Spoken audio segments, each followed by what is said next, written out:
Welcome back. This is our third video on our second course of qualitative research. In this course, we're talking about how to really design a study. And in this video, we're going to continue our discussion from the last video, talking about qualitative research questions. More specifically, we're going to talk about two frameworks that you can use to design your qualitative research questions. So let's begin. The first framework is SPIDER, which stands for Sample, Phenomenon of Interest, Design, Evaluation, and Research Type.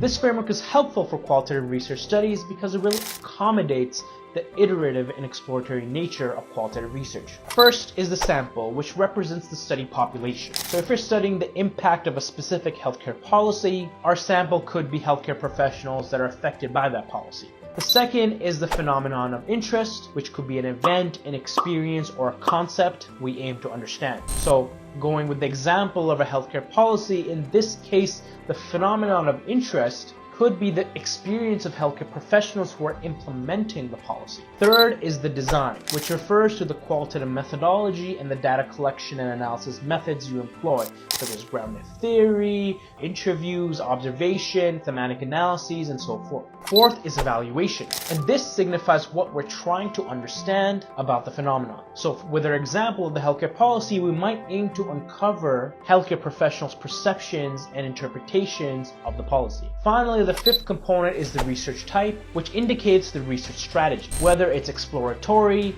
descriptive, or interpretive research.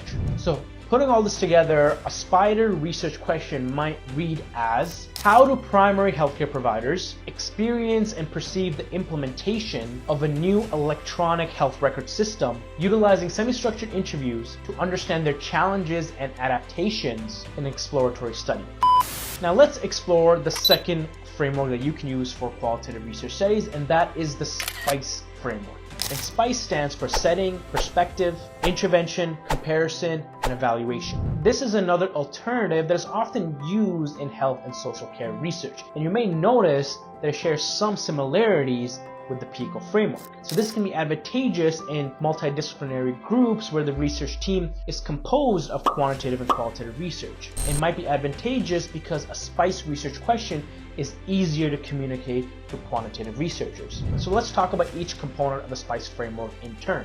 The first is the setting, which refers to the context where the research is taking place. The second is the perspective, which refers to the viewpoint from which the research is being conducted. In other words, a sample or population. The third is the intervention, which is the activity or the experience being researched. The fourth is the comparison, is what the intervention is being compared against. And the fifth is the evaluation, which is essentially the outcome of interest. So let's put all these elements together, and let me give you an example of a SPICE research question. Question might be, so it might read as: in urban hospitals, how do nurses perceive the implementation of a new electronic health record system compared to the previous system in terms of the impact on patient care?